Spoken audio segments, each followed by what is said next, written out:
Bluff City Media presents The Anthony Sain Show on YouTube at Bluff City Media. Stepping up to the microphone is your host, Anthony Sain. Acknowledge me. What's going on, everyone? Welcome to The Anthony Sain Show. This, of course, is your host, Anthony Sain. Another exciting episode of the show today.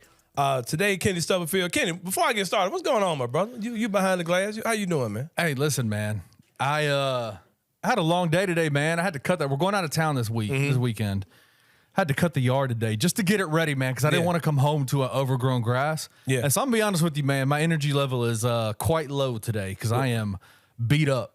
Well, we'll get through it, man. We're going to push through it, man. You doing all right, I might make it short today, man. I might have you under an hour today. How did sound?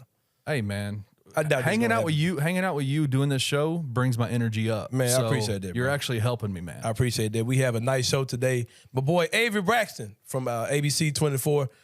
He's going to come on with us today. I'm on his show, 901 Sports XL, every Sunday. During the fall, we took a break. I'll be back in the fall to do that show as well. Better watch out, Kenny. They might come get me up out of here, man. You know what I mean? So, you know what I mean? You might. That ain't gonna. Nah, I ain't would never let that. I ain't going nowhere, man, for sure. Avery's gonna come on with Sitdown with Sain today. Looking forward to that interview. I'm sure it's gonna be a good one. Also, a lot of things are happening in the world of sports. Of course, we're gonna talk about what's the biggest news since the last time we talked, which of course is NBA Summer League is still going on. I'm a little fatigued with the Summer League, Kenny. I'm not going to lie to you. But when I look at the alternatives of baseball and Nothing else going on this summer until October, November when the NBA season starts, I'm going to hang on for dear life to the NBA Summer League. But also big news involving the Memphis Grizzlies. Former NBA player, I think he played over a 10-year career. Anthony Carter, he played for Miami. Massive. Played for Denver for a while. He's a guy who looks the same way then that he does now. You ain't never lied. He looked like he was retired as a rookie. Yeah. So, and he's going to be a Grizzlies assistant coach. He got him away from Miami, a guy who's known for development. They say he's kind of responsible for the Max Struses of the world. What's the other guy? The Duncan Robinsons of the world. He was kind of made. He's been given credit for developing those type of guys. And Kenny Stubblefield, I sat in this very seat months ago, and I've been repeating this over and over again, that I feel like the Memphis Grizzlies watched the playoffs, watched the finals, and said, "Damn that, man, we're going to turn our dudes into what Miami is doing." And seeing the news we saw today of Anthony Carter, one of the better developmental assistant coaches, getting a promotion, looks like, with the Memphis Grizzlies. He's going to be a front bench coach as opposed to a back bench coach in Miami. I think it's an awesome hire. I talked earlier how I felt like the Grizzlies are being kind of unserious about their assistant coach hires, and I think this is a big hire. I don't think he's going to be the number 2 guy on Taylor Jenkins' bench. I'm sure someone else is going to be promoted internally from that. But hiring Anthony Carter, a former NBA player, as well as a guy who's known so much for being a developmental mind, this is the kind of hire that I get excited about with the Memphis Grizzlies for sure. Does that mean we're going to have to start talking about adopting the Miami Heat culture that they talk about so much over there? Man, the Heat culture is back. Heat culture is back. Is it in the Is it in Memphis now? And I joked a lot about Ime Udoka, how like y'all are trying to make him into Coach Carter. We got our own for real Coach Carter now. We got a legit Coach Carter now. Yeah. I like the hire, man. We've done a lot of versatile acquisitions, if you will, over the summer. Yeah. And getting the Marcus Smart, who kind of covers that Tyus Jones backup point guard role, as well as your Dylan Brooks primary defender role. And now you get an assistant coach who has the developmental role and he has the former player role, which is 2 things I know the fans have been, kind of clamoring for. So shout out to that. And he's got some guys that he definitely can work with on this team. As the Summer League comes to an end, the final game will be today against the Los Angeles Lakers. You guys will be watching that today. I'm sure I'll be watching that for sure later on today. And I'll just kind of talk about some of the mixed reviews that you're hearing about what you saw from the Wings. This is a different type of year because, we've seen Junior Lofton do his thing last year, but we didn't have that other player to kind of take that leap. Last year, Santi looked incredible. We saw him look good, in Summer League. We saw Brandon Clark, his rookie year, how he went off. Jaren, the year he was a rookie, you saw him go off. We've always had that guy that's kind of like, looked like he didn't need to be there. we haven't had that guy with this year's draft class. And of course, we had Desmond Bain a couple years ago who looked phenomenal. And like they just shut him down. Like, all right, man, stop. You know what I mean? But we haven't had that guy at all this year. David Roddy had a good first game, and we all were penciling him in at the top of that pecking order. But he hasn't really looked, ultra impressive since then. We know his defensive floor. We know, if anything, he's a guy who we think could be, a versatile defender, on the perimeter, and can probably guard big sometimes as well, depending on the matchup. But it seems like they were trying to push him out as a guy who can, kind of show some of his playmaking. I was the guy who was saying the first game of the summer league that, I wanted to see him do more. I wanted to see him dribble the ball more and not just stand in the corner and shoot threes. But I think I want to see him just kind of go back to the corner. And shoot I'm threes. kind of good. I'm kind of good on that. I'm kind of good on the playmaking, David Roddy, man, for sure. Yeah, just kind of stand in the corner and shoot threes, man, and rebound and set picks or something, because he just doesn't. It's just not his game. But I appreciate them, letting him go out there and try to break him, man, and try to bend him until he breaks. Try to add some new wrinkles to his game, because that's something they've always done. They've asked these guys to do more than what they normally do. Jake LaRavia on the other end has been getting up shots, man. Hasn't shot the ball insanely well. I think he shot around 35, 36%. That's not, that's around league average. Taking like 8 or 9 attempts per game, if I'm not mistaken, that's good. That's good. Do that. Like, we need to see him right, shoot. and I think that's good, because that shot won't look like his summer league shot. You're talking about a shot where you're probably going to be on the court with a John Morant, a Desmond Bain, a Marcus Smart, maybe a Derrick Rose, Jaren Jackson Jr., and you may be wide open in the corner. You're not talking about a step back three or a contested three against some guy who's trying to make a roster. You're probably going to be wide open. You know what I mean? So just to see that his defense has gotten better. Last year, he was a guy who got a lot of intentional fouls last year. Flagrant fouls last year. Got a few of those just because he was a pretty terrible defender. Just to see that he's gotten better in that area. His condition looks a little better. His confidence looks to be a lot better. I think that, all in all, the Jake has had a much better showing, being much more consistent over the summer league for sure. GG, leave that man in South Haven, lock him away. Yep. I don't care if he plays a single game for the Grizzlies. I have a question for you too, man. I thought about this on Twitter. If the Grizzlies if you sign a guy if you draft a guy in the second round and you put him on a two-way deal, right? And he's on your active, and if he's on a two-way, he's got to play, not play, but be on the active roster a certain amount of games, right? Right. And what is that number? I think it's like 50 or something like that. Is it 50 games? Something like that. I don't know. Roster? All right, but here's the question. What if he never actually plays, though? Is he a rookie next year? You don't know. Because that's interesting because I think the fact that he's available makes him not be a rookie. Well, or does he have to log a minute? I don't think he has to log minutes to I don't think it works that way. Mm-hmm. What is interesting is the only 2 guys that I've really seen that happen with over the last few years was Blake Griffin's rookie year. He was injured that entire rookie year. Embiid. And then, Joel. And then Chet Holmgren last year. Mm-hmm. Like, they're considering Chet Holmgren a rookie this year. Because he wasn't on a two-way roster. He wasn't on a two-way. So I don't think that there is I think him being on a two-way contract, playing in South Haven, having to be up with the main team. Yeah, he's not a rookie. He won't be a rookie. Yeah. He won't be a rookie. So he'll be. You're saying the same thing I'm saying. He won't be, right? I don't think he would be a rookie. All right. Just wondering. Not that it even matters, but I just wonder how would that work if he didn't play at all. I'm gonna tell you who impressed me though, man. And I'm at the point now where I'm about to go into my inner Isaac Simpson on this. Let's go. I'm about to go into my inner Isaac Simpson, man. I would not be mad if the Grizzlies made a path for Vince Williams to be on the big roster. Like, for real. Like, I know you have another year two-way left in him, but I would not be. I'm gonna make a prediction here on the Anthony Sain Show, episode 12. Vince Williams will be on the main roster before the season is over. Like, I think something's gonna happen where he's gonna force himself to get off the two-way. I did this with my brother-in-law the other night where we went through the main roster, the 15 main roster. Yeah. I don't see Vince Williams making the main roster. I don't see it now. Two-way. I don't see it now, but I can see it by the end of the season. What do you think? Let's go through. Can we go through the top 15 real quick? Yeah, go ahead. The 15. You got it in front of you?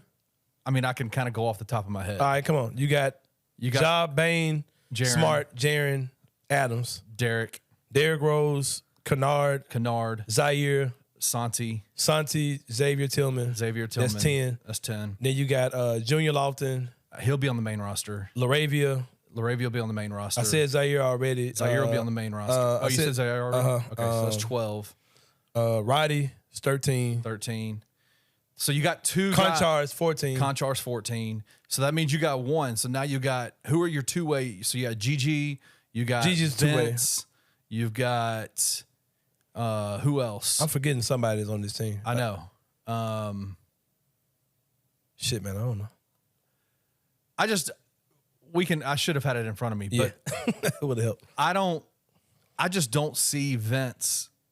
Not now. I don't see it. But by the end of the season, because I think there's going to be some level of consolidation by the end of the season. Like I think two of those guys are going to emerge. You're going to have to make hard decisions about the other ones. You know what I mean? So I'm pulling for Vince. I like his game. I think if he'd have played the entire summer league, we all would have liked his game more. But yeah, I'm excited about him.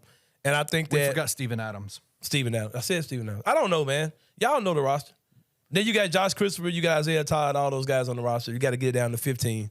And then you're going to have to make some more decisions probably as the season goes on. Exciting stuff, man. There's been a lot of talk about whether guys got better, who should be the starter. And while Ja's away, there's talk about, who's the better of these guys, these wings that we have or whatever. Can Kenneth Lofton do this? Can he do that? And I'll just say this, man. I don't care about any of that shit at this point. I am so ready to see how it plays out in camp. I'm ready to roll the ball out there, see who's who, see who does what, see who really brings it, see how they look in preseason. It's way too early to make any kind of calls right now. Summer League, I appreciate you. You've got me through the dog days of summer so far. We got Team USA basketball coming soon with Jaren Jackson Jr. We'll get that for a few weeks for sure. But, yeah, man, I'm ready for camp to start in October. Yep. And we can really see who's who and what's what. Because like I said on the other day's show, it all comes down to playing basketball at the end of the day. But I do like the hire of Anthony Carter. I think he's going to be a great benefit to this team for sure. But, yeah, man, we're about to take a break. When we come back, my guy Avery Braxton for ABC 24 is going to come on. Glad to have him on, man. Like I said, I was on Avery's show last fall a lot. Pretty much a regular cast member, so to speak, damn near. Let's go. Along with Clayton Collier, so it's be good to have my guy Avery on. Looking forward to the interview. Like I said, about to take a break. When we come back, be Avery Braxton here on Anthony Sain Show. We'll see you guys in a minute.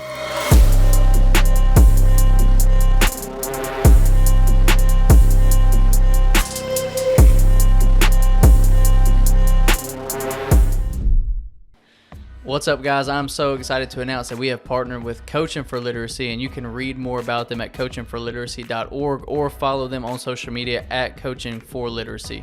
Your subscription to Bluff City NIL is 100% tax deductible because of our partnership together. Thank you for supporting Memphis Tiger student athletes and helping promote the monumental cause of childhood literacy.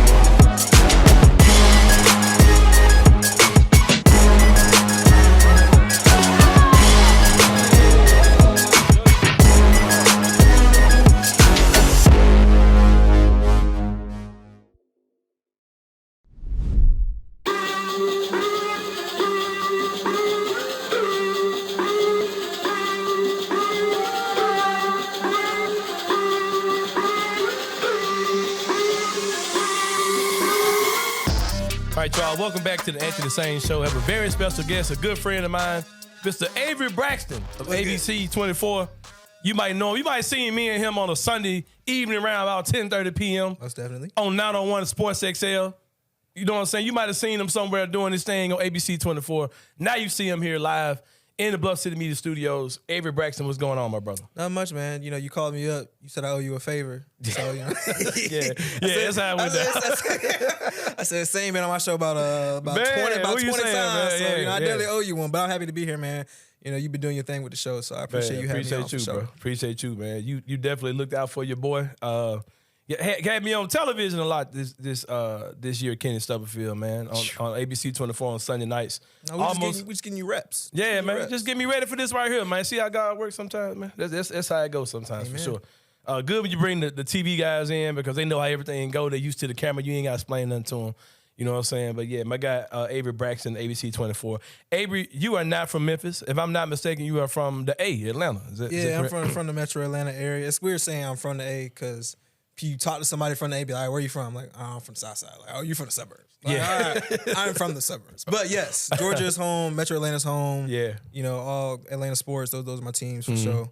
But yeah. Shout out to my homie Samaria Terry. Used to be at WRG3. She's from Atlanta as well. And I've had like off the record conversations with her when she goes into ATL chick voice. And it's the funniest thing in the world. She man. takes off her TV voice. When she, because you guys are using so buttoned up all the time, and hearing her talk like that was hilarious. But like I said, you're from Atlanta. What led you to your path to working here in the city of Memphis? Like I know you're a pretty young guy, so in the time you've been in the industry, what led you here? At the time that I got a call to come to Memphis, I was actually working for the Atlanta Falcons. I was there like in stadium host. So, you know, a lot of y'all watch Grizzlies games, you know, like Sidney Neely, those guys, you know, they're doing all the games, trivia, all that kind of stuff on the big Jumbotron. That's what I was doing. For real? Yeah, yeah. And then super dope job, really fun job. It's one of those like, as an adult, this is like the most fun I can be having while getting paid kind of thing. But then I was like, dang, I really like benefits. So, and bill paying. Yeah. Right. So when my ABC 24 called me now, actually had me doing a different project when I first got here, and then I came on and decided I wanted to join it with the sports team, and they allowed me to do that. And I was like, you know, what could be better than covering Ja Morant running up on his prime, Grizzlies in the playoffs every single year. At that time, 2021, they had, you know, on their way to being second in the West. So I was like, yeah, you came in. I'm cool with it. Yeah, I'm cool with it. With that being said, a lot of people I talk to different people who may not be from Memphis, and they'll talk. They have kind of a air about themselves where it's like they let you know that they're not a Grizzly fan and this is a job, things like that. You seem to be kind of ingratiated into the teams. You'll let people know, yeah, I'm not from here and these aren't my teams, but I like being here. I like covering these teams. What's that like to jump in with the team? And, you know, it's almost like we kind of live in the influencer era where a lot of media guys... You kind of have to do both. Yeah, so it's like you kind of have to play the role like you do give a crap about these teams. But I do kind of think that you do kind of give a crap about these teams. Yeah.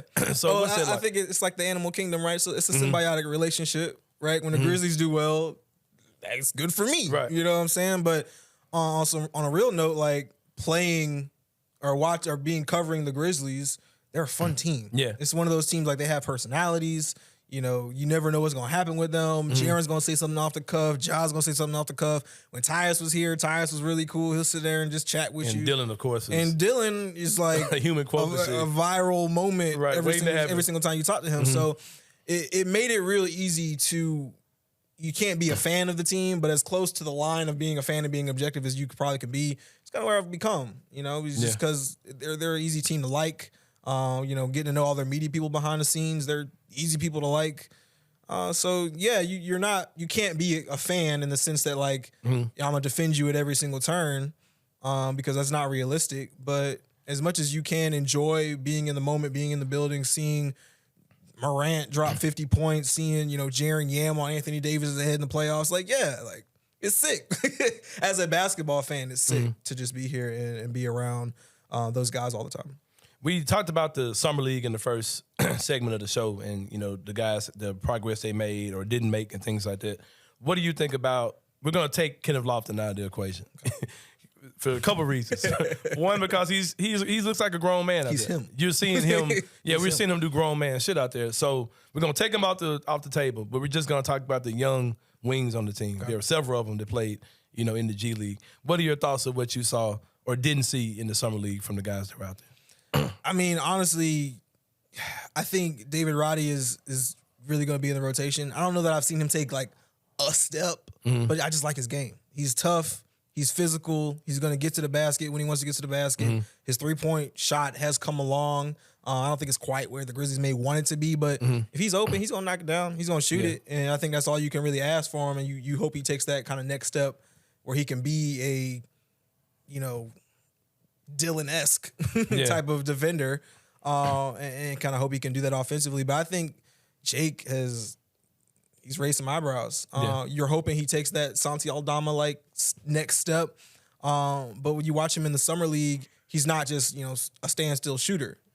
He's getting to the basket. He's got a little move in the paint. He's rebounding well. He's playing a little bit of defense. I think he's really impressed. And obviously you got to take it with a grain of salt because it's the G League. Like he gets to the NBA level, he's playing with Jaren, Dez, and Ja. They're going to expect him to be a standstill shooter, spot-up shooter. Instead of Frankie Ferrari. Right, exactly. I don't want to laugh at that, man. As a man who is 5'9" himself, he is living my dream. So shout out to Ferrari. But yeah, man. But Jake LaRavia has really impressed me these last couple of games. I think he's going to be a part of the rotation. And we took Junior Lofton off the table at first because he's a big. But just looking at Junior Lofton now, the things he's doing on the court, how much of that do you think can actually translate to real NBA on the court production? I just don't know. Yeah. I just don't know. I think everybody says that, you just don't know. Because at the next, we was talking about KD before and how KD was like, hey, the name of the game is scoring. And if there's one thing you're not worried about with Kendall Lofton Jr., it's scoring. Yeah. That man's going to put the ball in the basket anytime you give him the ball. If he gets it and he's got a modicum of space, he's putting it up. So I think for that aspect of your game, you're not worried. I think he can be maybe a change of pace. When it comes to the Grizzlies specifically, he's going to be kind of a change of pace because a lot of what the Grizzlies offense is so run and gun. And when he gets the ball, you kind of got to slow it down and let him kind of observe. But he kind of gives you Jokic vibes just a little bit. Yeah. Because he can make a little bit. He can definitely score. He can rebound like nobody's business. And you just wonder about his defense. But, I mean, there's plenty of people in the league who can't play defense and can score. He would be the first ever cross-cultural comp. Typically when people comp players to another player, they're usually the same. I'm talking about Jokic. Yeah, usually a white guy to a white guy, black guy to a black guy. But he is the black. Well, he is the black Jokic. Hey man, game is game. 6'6" version. Game is game. Right. He ain't tall, but game is game. Yeah, he's a really intriguing player, man, because like you said, he's got some like high post playmaking in him, you know what I mean? You give it to him at the elbow, at the free throw line, and just let him make decisions. And his playmaking has to come along. I'm not saying he's Jokic level. Yeah, he's nowhere close. But he's nowhere close. But he has that ability to kind of take games over a little bit, at least at the level that he's at right now. And as things come along, he works under Jaren more. He's good. You don't have a choice but to get better defensively, working alongside Jaren Jackson Jr. and then Marcus Smart on the wing. They're going to yap at you all game long, all summer long, all training camp long, until you figure it out. If you don't figure it out, they'll find somebody else to figure it out. And to your point as well, I think that if you're going to play him this year during the regular season, you've got to kind of match him up with the Jaren. Right. You know what I mean? You're going to have to hide him a little bit. Right. And who's the 4, who's the 5 don't matter. You know what I mean? You can kind of use him in that.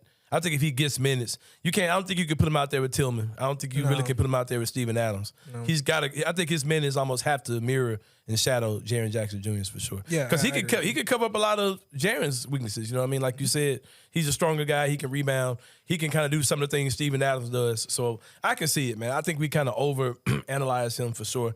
But I think he's a heck of a player, and it'll be interesting to see. And Steven Adams is a good defender as well. Yeah. So I mean, on that note of like mentorship, Jaren, Marcus Smart, Steven Adams is right there too as well. He's going to teach him so many things. I think when we've watched Steven Adams on the practice court when they allow media in, a lot of times, especially once he got hurt, you're watching him with Santi, you're watching him with X.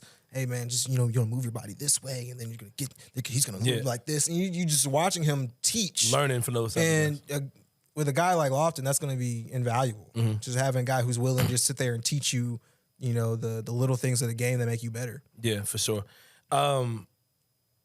There's an interesting story that I've yet to say anything about here on this show at all. Right. Everybody's kind of talking about it. Other people on Bluff City Media talking about it, but it's the whole Mikey Williams situation. And I'm like, all right, because my thing is like this. It all feels very PR-ish to me. It feels like Penny's kind of saying what he has to say and doing what he has to do. but I don't think there's any actual chance that Mike Williams ever plays for Memphis. And I mean legal stuff regardless, you know what I mean? I don't think he's going to play behind anybody. I don't think that's his goal. And I just kind of don't think this is the route he's going to take. I think he's going to go another path. I don't think he plays for another college team, but I can see him trying to go like G League, the G League, Ignite, Overtime Elite, or just sitting out a year training and entering the draft. Like I don't see him being a guy who's down for coming off anybody's bench. And I also don't think he's going to be a guy who will ruin his stock. Yeah, by looking bad in college basketball. He just comes off as the type of kid who's going to be like, all right, y'all finna go off the last time you saw me. You know what I mean?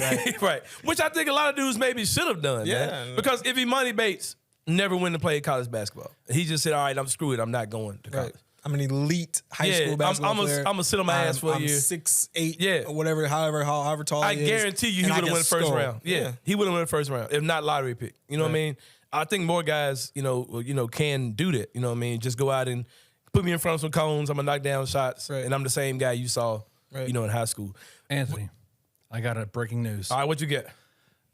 Adding to the point of potentially Mikey Williams not coming to Memphis, Memphis just added somebody. Look at that. Point guard from Alabama, Jahvon Quinerly. There just it is. Breaking news on the show. There it is. On the show. You heard the same show. There's what I'm talking about. That he's coming to Memphis. I thought you said ALO found some eligibility. Goddamn. Goddamn ALO. They found in the same spot they found DeAndre next year. Right. But no, man, it's a big time play. They just dug up a year of eligibility. Look at that. That's huge. Yeah. That's huge. Yeah, there's no way Michael Williams is coming here, man. Let me go on my Threads account. Go ahead and knock it out. Go ahead and knock it out. Yeah. But that's why. I ain't gonna lie, man. I'm not feeling Threads, bro. Listen, I haven't touched Threads yet. Because it feels too Instagram-y to me. Kenny, you on Threads? You on Threads, yeah. Yeah, we got Bluff City on Threads and I'm on Threads too, but I don't even ever touch it. It's forcing me to follow my Instagram models. I came in saying I'm not going to follow, you know what I'm saying? I'm not going to name no names. I'm going to leave them all ambiguous. They have thoughts. They have ideas too. But I'm saying I wanted my Threads. I wanted to separate myself. But they're damn near making me follow them. They're like putting them on my timeline regardless. You don't have a choice. I'm like, look, Threads. I'm not doing this. I'm trying to be a better man of it. That problem necessarily. I just feel like there's so many social media. I just don't have time. I don't have opinions. You know what I'm saying? Because you got to make fake posts over there to try to get some followers. So much of social media is just like, you gotta have an opinion. I'm just like, man, like I keep my thoughts to myself. Yeah. You know what I'm saying? To your original point about Mikey Williams. Yeah, come on, Mikey Williams. Back on track. Back on track. Instagram models. I really don't know. I think after this last round of his preliminary hearings, everything getting pushed back, I think Penny Hardaway read the writing on the wall a while back and was like, I'm gonna have to replace this kid. Yeah. And while I don't think Penny was lying to us when he said, I'm not going to give up on him, I'm going to let the legal process play out. He also has a basketball program to run, and he understands that he's a businessman. And I'm sure, Laird Veach and the athletic department are saying, hey, Penny, we know you want this kid or whatever, but the season coming up. Right. You know what I'm saying? Like you just got to be realistic about, where he's at. And I agree with you. I think Mikey Williams is the guy, in his own mind, he's the guy. I think Penny Hardaway was recruiting him, probably told him he was going to be the guy, and you messed up. And so, I mean, you got to deal with the fallout of all of that. Yeah. I don't think Mikey Williams is any less of a basketball player, but if you're Penny Hardaway, like you just got some hard decisions you're going to have to make. Yeah. There's no way he's coming here, and then you get a Jahvon Quinerly. Nah, he ain't coming here. And you're like, no way, Jahvon Quinerly is going to start, bro. Yeah. He just is. Mikey doesn't want to come off nobody's bench. And his goal was to get to the league as soon as possible because he is as much of a brand as anybody that would be on the college basketball level, other than Bronny James, maybe. He's a brand more than he's a player. He's a David Beckham type exactly dude. At this point. So megastar, for him to maximize his brand, and now don't get me wrong, the NIL landscape is crazy right now, and I think he would definitely take advantage of that. But he's already got $1 million deal. Exactly. Exactly. Yeah. But his stardom, his brand is gonna thrive at the NBA level. Yeah. And I think that's just kind of where he's trying to get to. You talked earlier about how you've kind of caught on to the Memphis teams and you've kind of, really learned to enjoy your job covering these teams. What's your biggest Memphis sports moment that you've either attended, watched on television, covered directly? It could be a dope-ass interview or just an exchange you had with a coach or something. What's your biggest Memphis sports moment since you've been here? Oh, man. for me personally, I think just like Anthony Sain coming on your show. Anthony Sain coming on my show. There it is, man. Hey, man, first time you walked in, I knew at the time he probably had like 8,000 followers. I was like, man, yeah, I got to get this show off the ground. Anthony Sain gonna help, you know what I'm saying? The tribal pop stars chief, in there, tribal chief in there. But for real, I think just the kind of the first time I was in the building, and I could just because I came from a small market. Like I was working with the Atlanta Falcons. That was really cool. It's my childhood team and everything. But from like a sports reporter perspective, my last market was a small market. You know, we didn't have no college, we didn't have no pro teams. We had an FCS level college. Yeah.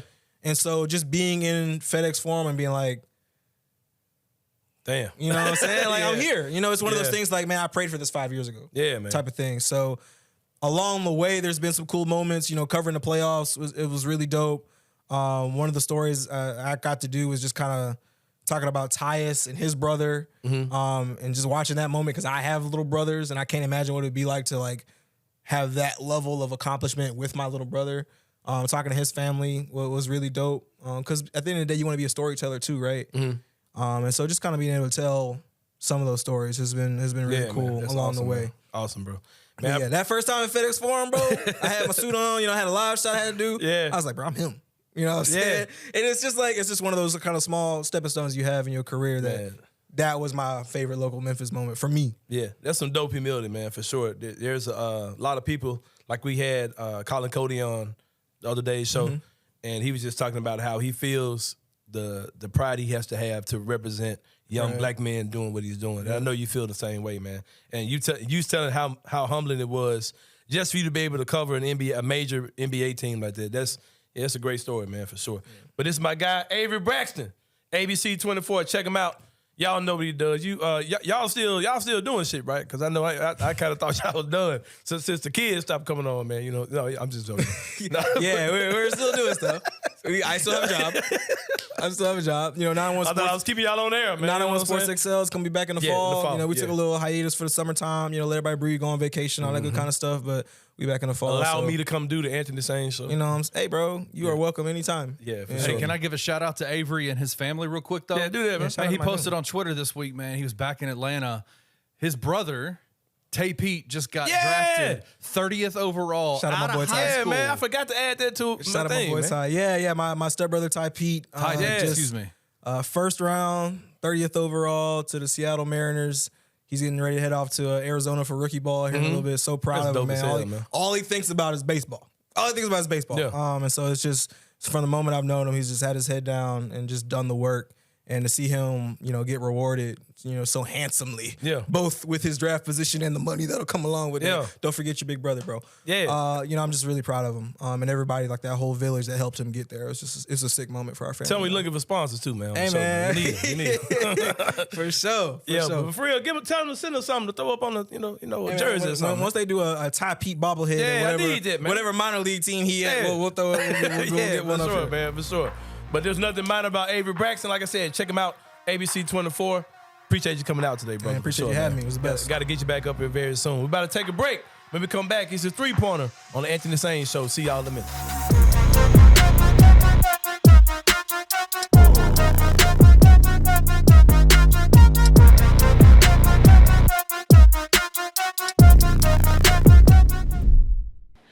What's up, guys? I'm so excited to announce that we have partnered with Coaching for Literacy, and you can read more about them at coachingforliteracy.org or follow them on social media at Coaching for Literacy. Your subscription to Bluff City NIL is 100% tax deductible because of our partnership together.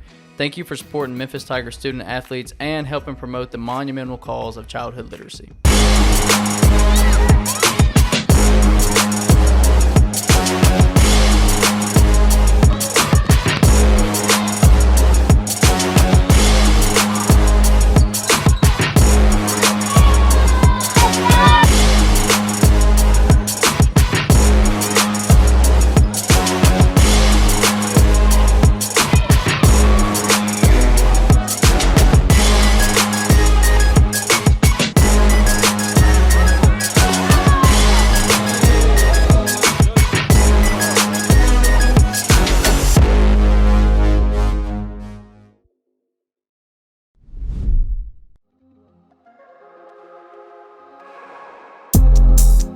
All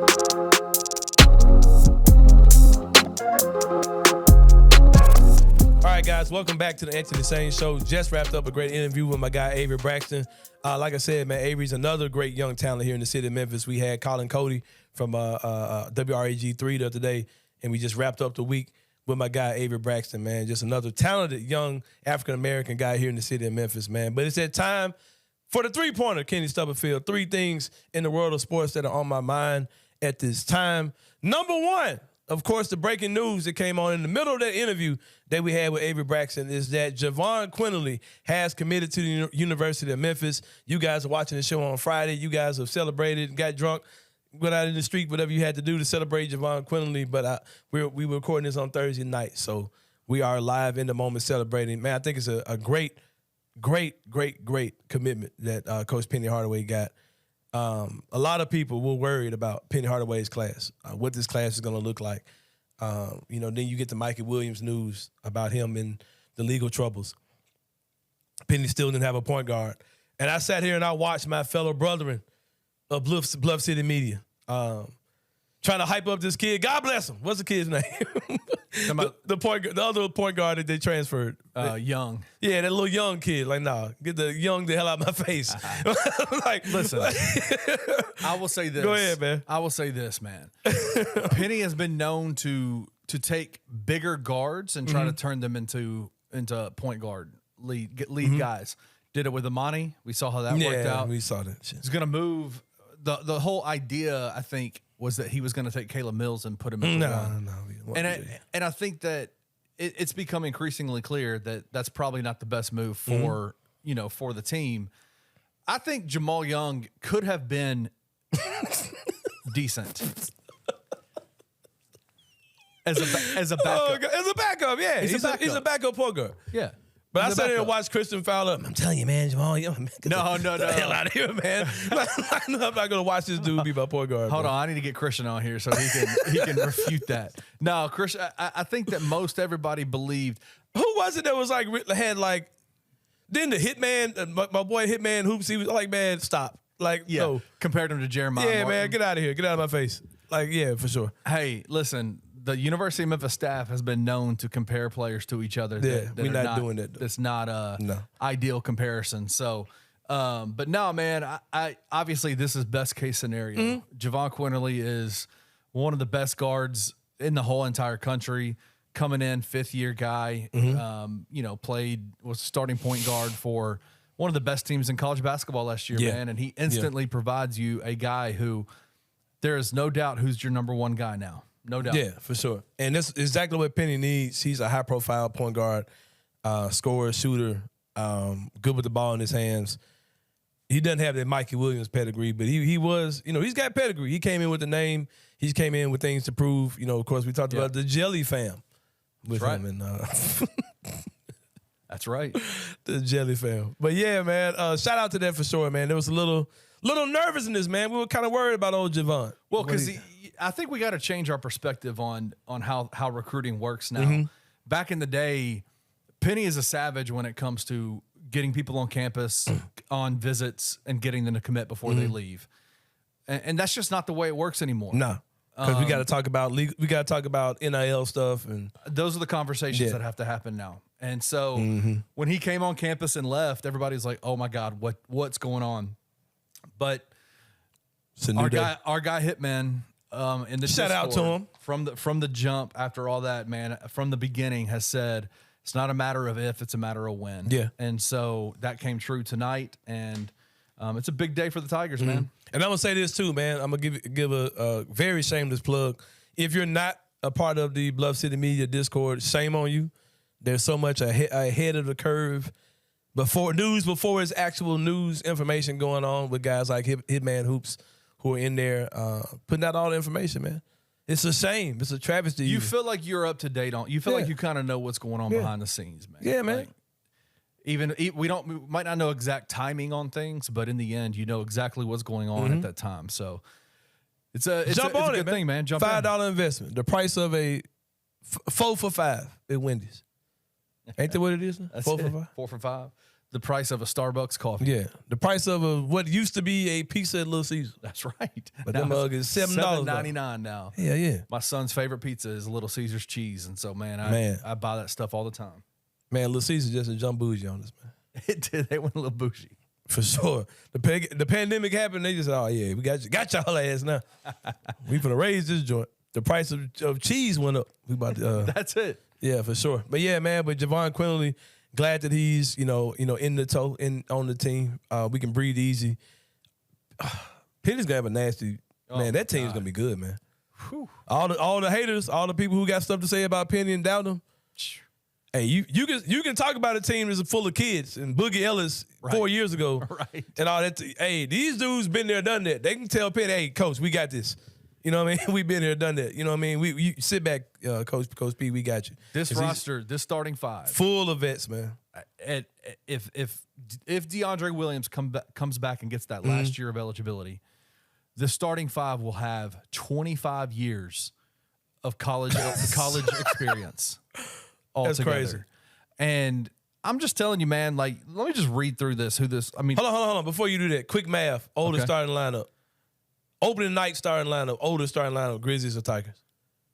Combined ages. Oh, I would say more than likely it's going to be the, Ja being out. Ja being out, Steven being in, kind of. Well, Steven's only 30. Yeah. I mean, DeAndre Williams is 30. So DeAndre Williams is 27. Jahvon Quinerly, 25. Yeah, go do the ages again. 20, 27. 25. I don't know the other ages of the guys. Old.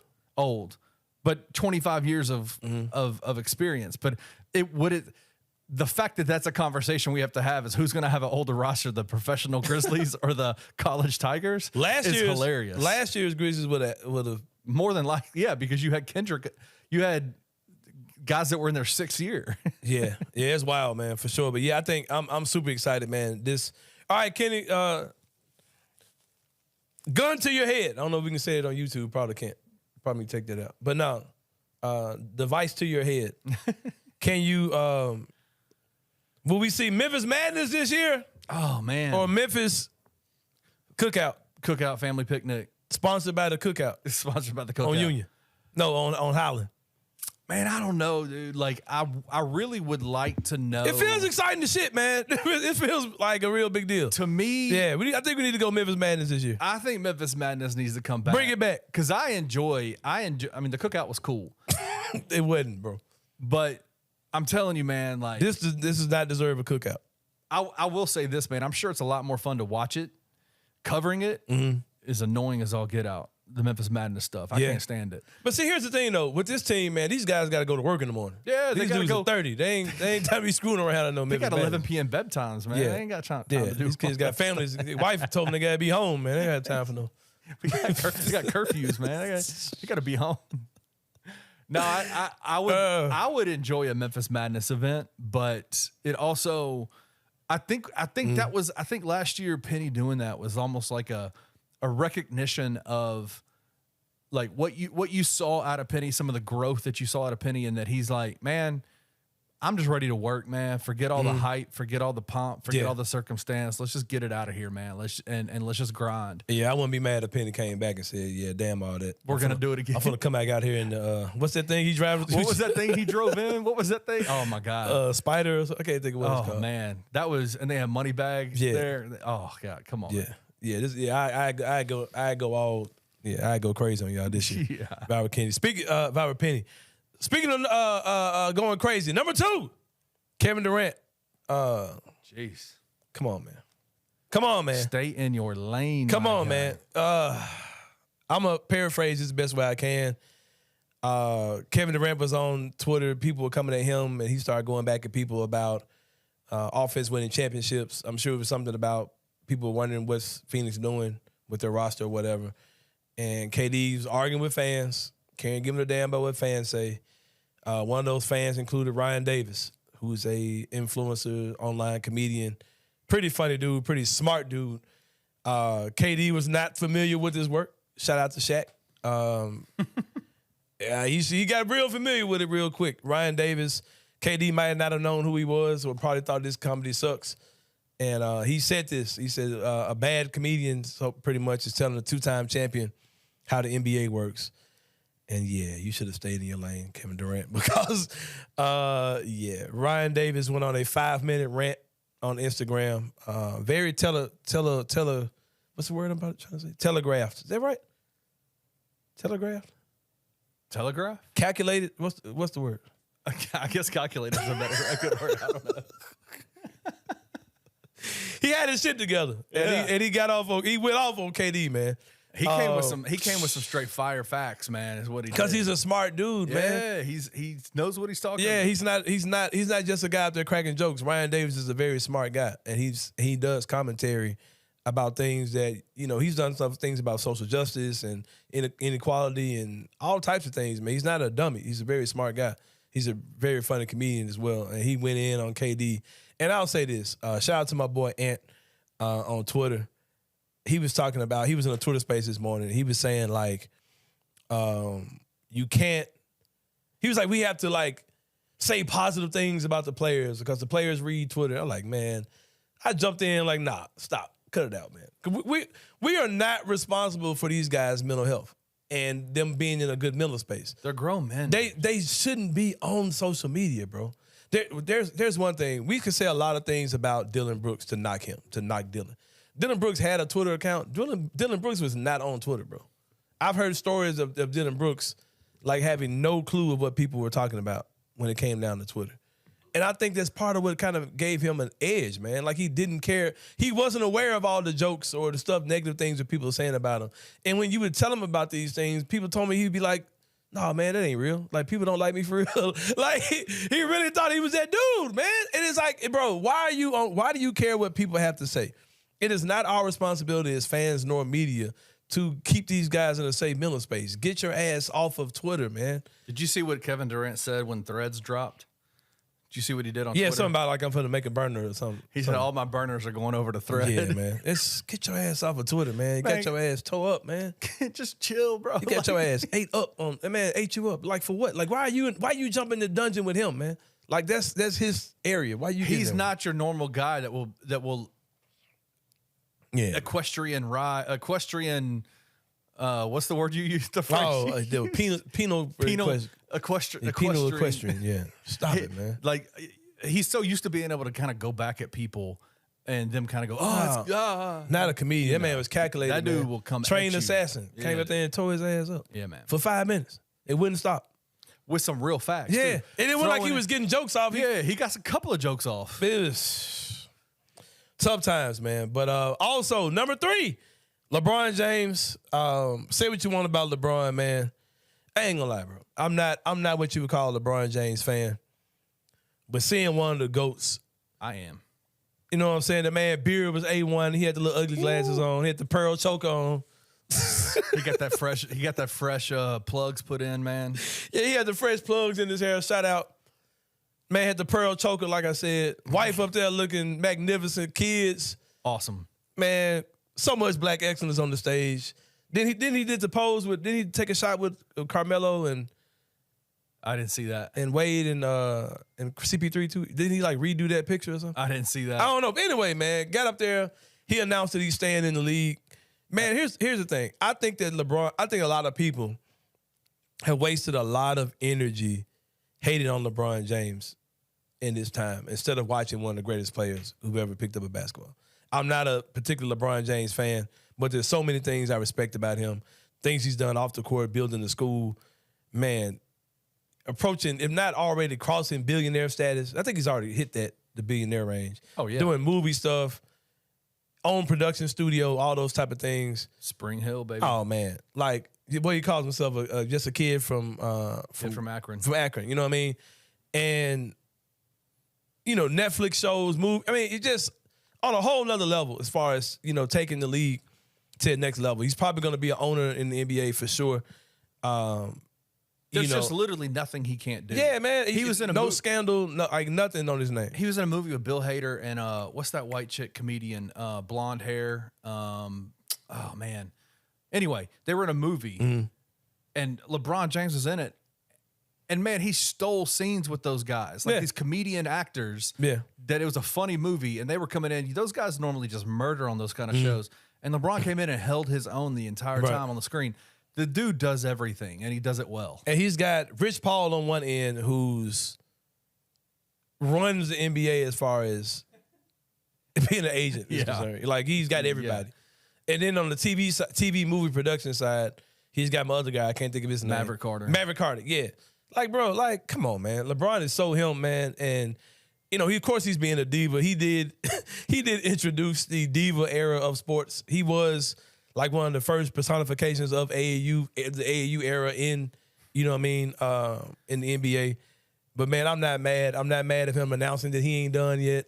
And all his farewell tour, you know, he's going to milk everything in that altogether for sure. But I'm not mad at all at LeBron James. Shout out to LeBron James. I want LeBron to stay in the league as long as he wants to, man. As long as he wants to. And I know that was number 3, but we're going to do an and one today. Let's go. Speaking of doing what you want to do and looking good doing it. Come on. My boy Devin Booker, man. I think you lying right now. Bro, okay, here's the thing. Devin Booker went from being the guy that I really couldn't stand in the league to a guy that I really fooled with big time. Devin Booker, you still don't fool with Devin Booker? I don't fool with Devin Booker. Oh, I love Devin Booker, man. All right. And then, okay, I'm giving a lot of props to dudes in their aesthetics today. I gave a lot of props to LeBron. Devin Booker, if not the best, he has the second best haircut in the NBA. Him and Jason Tatum have the best haircuts in the league. Devin Booker? Devin Booker, stay chopped up. Oh, get out of my face. Go ask your barber. Ask your barber who's got the best haircut. I'll ask him tomorrow. I'm going to see him tomorrow. He's going to say Devin Booker and Jason Tatum. Okay, I'll ask him tomorrow. I guarantee you that. All right, so Devin Booker's got a shoe coming out. I still don't think this is real, man. I'm like, okay. There's no way that's real. No way. Have you saw him, so right? It got sent to me 3 times in my text messages that night. You saw his name on the tongue, how terrible that looks? There is no way that's real. Man, but Nike, like, that Nike hadn't put it out, but all the like sneaker guys, that's what I'm saying. This is a running joke. Like, there's no way this is Devin Booker's real shoe. Are they like passing it along? Did somebody put something out and say that this is what the new shoe looks like, and then other sneakerheads are taking it and running? I hope somebody is messing with them folks, because you would think Devin Booker would come out and say, "Nah, man, that ain't real" or something. Like, there's nobody's arguing that that's not his shoe. Bro, that shoe is horrible. It looks like some kind of fake Blazer / Air Force One. Then it's like a weird looking nubuck with some cheap looking clear sole on the bottom. The font on the tongue looks terrible. No way, man. Like, no way he's shooting ball in those. No way, man. No way. Because I heard the rumor with him was that they were going to bring the Kobe's back, and he was just going to be the face of Kobe's now. That's the rumor. That's a move. That's what I thought was going to be the move. No, dude, he's not playing. No way he's playing in those, man. What are uglier? You remember when Steph came out with those dad shoes? Who was it? I forgot about it. This shoe is worse, man. This shoe's worse. That's Under Armour, so who gives a damn? But this is like Nike. This is the guy who's like, if anybody's the embodiment of Kobe Bryant, it's Devin Booker. The fact that we haven't seen anybody from Nike or Devin's camp come out and say that's not real is stunning to me. Real. It's got to be. No way, bro. But it can't be real. Those jaws are nasty. Don't even like you're supposed to be playing ball in them. Nah, man. But on the other end, shout out to Ja Morant. Have you seen? Them Halloween ones. Them joints is nasty. Them joints are crazy. Bruh, I didn't let all these jaws slide. I let the day one slide, and I wanted them joints. That Halloween joint. You getting those Halloweens? Bro. I don't know what I got to do. I might have go to some desperate measures, but hey. You got people you can call. Just call some people. Man, look, I got people that like up in Nike who can't get them joints. Bro, hey. Those might be my favorite ones yet. That joint is nasty. Yes, it is. It's got like that kind of Grinch that, them joints are, hey, that might be like shoe of the year type vibe, but that joint there, man. That joint is nasty. The Halloween jaws. But yeah, Devin Booker, man, I'd be like, yeah, me and somebody at Nike had to throw hands. Like, man, y'all throwing Ja this shit and this was y'all get. Like, come on, man. Y'all give Ja this. Yeah, and I'm wearing some old ass fake Air Force Ones look like. There's no way he's hooping in that, man. No, I don't believe it, bro. I don't believe it at all. But what you can believe is we're about to go to break. That wasn't my best transition. That was a great transition, man. What are you talking about? So? Yeah, we're about to go to break, man. We come back. We're going to wrap this thing up with Inside the Same Brain. This one is going to be a classic. I feel it coming. For sure. We'll see you guys in a minute on the Anthony Sain Show.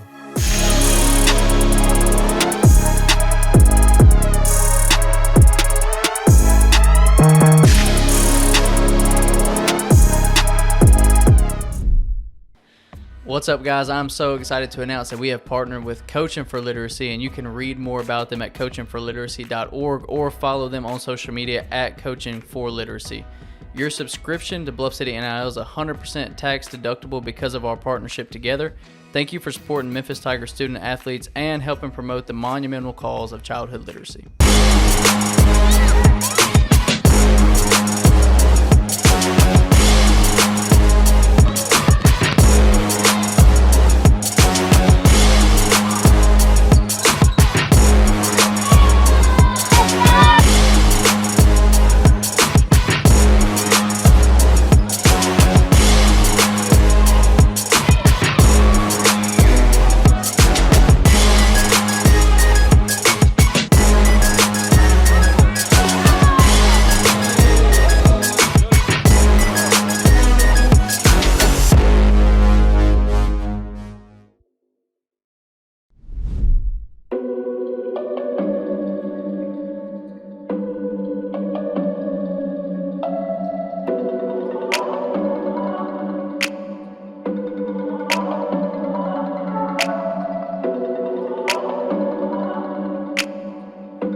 Welcome back to the final segment of the Anthony Sain Show. We call this Inside the Same Brain.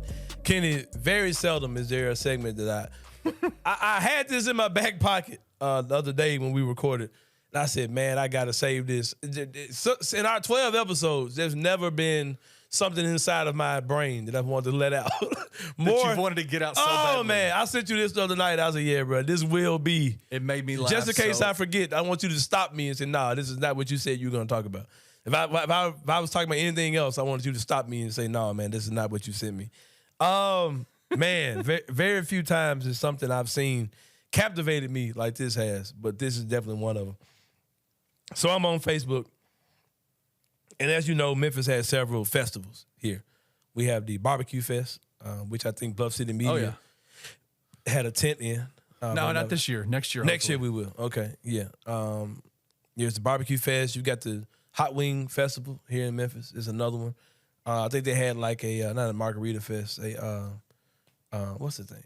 Mimosa Fest. What's the thing? I think that was a first time thing. Italian Fest, of course. You have the there's some other. There's a lot of different festivals here in the city of Memphis. Of course, the the Beale Street Music Fest. Beale Street Music Fest. So many festivals here, in the city of Memphis. There's a new one in town. This might be. Hey, get ready, bro. This one's taking over. Oh, man. With every festival in Memphis, you can kind of assume the crowd is going to be there. You know what I mean? You can kind of assume who's going to be there, man. This is going to be my favorite crowd. Oh, yeah, man. Yeah. This one is the Rotel Fest. Listen. Oh God, I would give you a list of sponsors who this brought to you by, but it's not brought to you by anyone you may know. It's brought to you by Slime Life, Kyron Freeman, and two others. And that's Scotty Kane and Marquisha Morton are the people that are listed on the Facebook post. We had a news guy, Avery Braxton, and Avery shares information. I'm going to go into news mode. I'm not giving my opinion on this today. I'm going to put out information. This is not an endorsement. This is not an advertisement. They're not sponsoring this segment today, Kenny Stubblefield. But if you would pull the graphic up on the screen for the Rotel Festival, as you can see it there. Man. It's August 4th, 2023, time 3 p.m. The location will be provided the day before.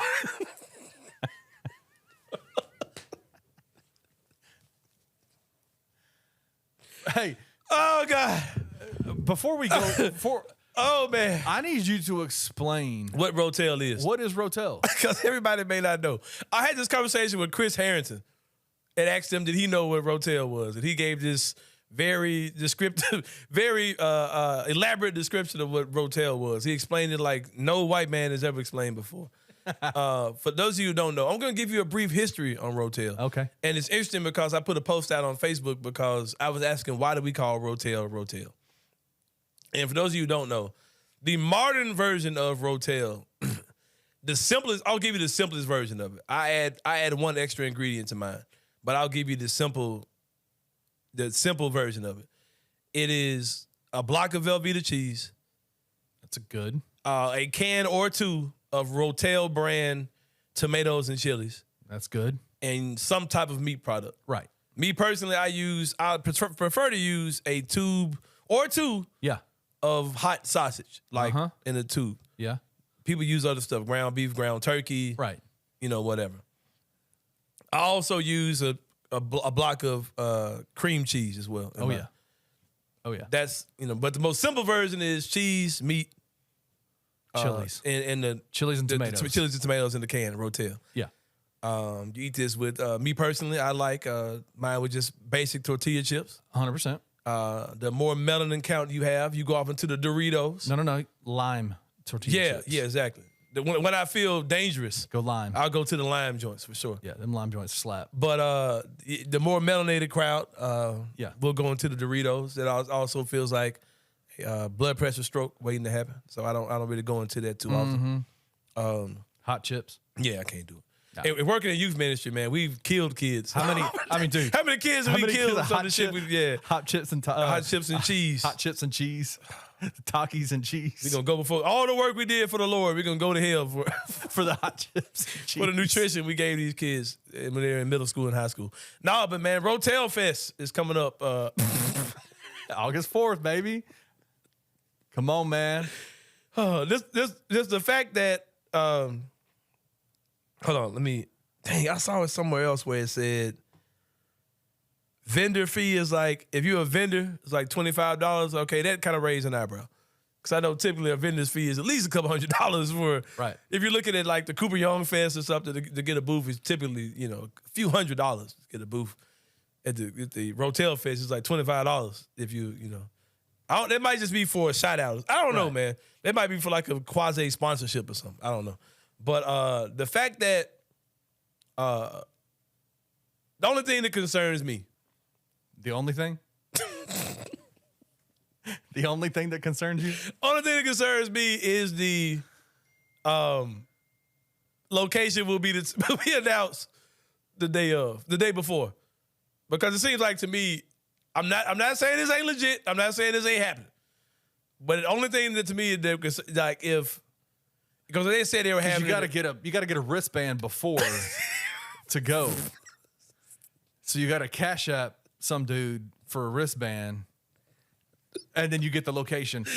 No, the day before. Here's what I think is going on, Sain. I'll let you say it. I think this is Memphis. They you could be touched. I think this flyer is a cry for help. And here's the cry for help. They need us to help them with the location.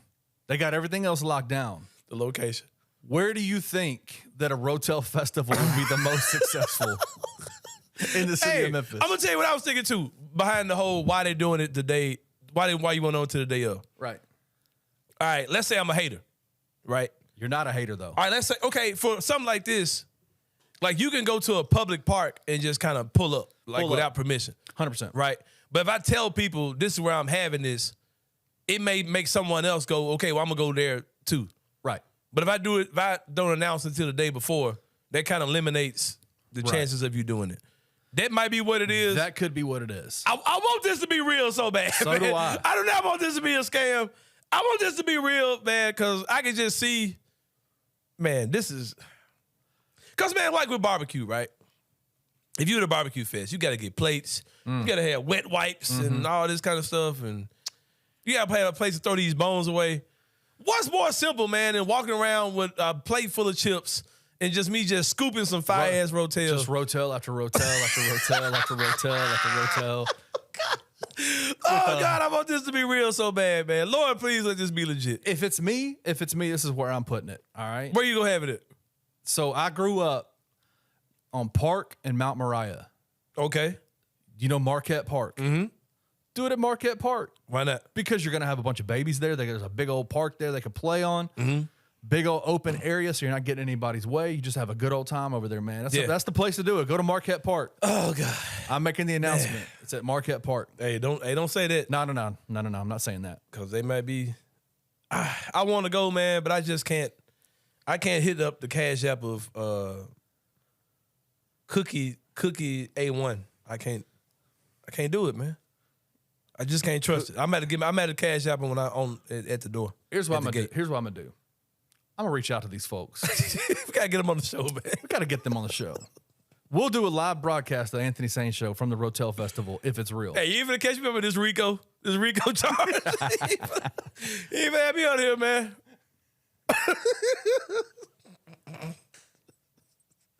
God, I want this to be real, man. I want somebody to come back and tell you this shit was real. I was in that junk. It's the best Rotel I ever had in my entire life. Hey, it's like right after the first of the month. Yeah. Damn. Man, they gonna have shrimp Rotel and lobster Rotel. I'm telling you, man. Goat cheese Rotel. Feta cheese Rotel. Brazilian breast milk Rotel. Brazilian. Extra spice. Man, I want this to be real so bad, man. There are two things I want to happen. I want Marcus Smart and Derrick Rose to fix Ja. Yep. And I want Rotel Fest to be a real thing. If I get that, I think everything else is falling. Man. Yeah, man. I want it to become a thing. Like the second annual. The second annual. I'm gonna celebrate when they sponsored by Bluff City Media. Whew. I love to put some funny by it.